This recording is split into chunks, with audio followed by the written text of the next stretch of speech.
بریلوی جو دیوبندیوں پہ الزام لگاتے ہیں کہ ایک عالم نے اپنے نام کا کلمہ پڑھوایا، یہ جھوٹ ہے۔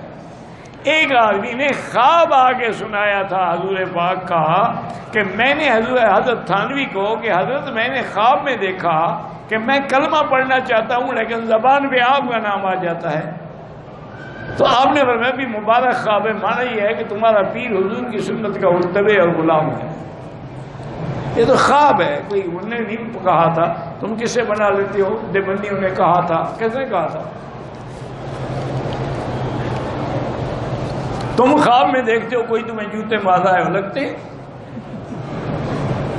تم خواب میں دیکھو کسی لڑکی سے زنا کر رہے ہو تو تمہیں سزا ملے گی زنا کی؟ علماء پہ اعتراض کرنے کے لیے بڑی زبان ہے تمہاری۔ کہتے ہیں جی کہ مسلک کے دیوبند والے بھی اور اہل حدیث بھی اور بریلوی بھی جنت کے حقدار، اللہ سب کو جنت نصیب کرے، تم کیوں جھگڑوں میں پڑتے ہو؟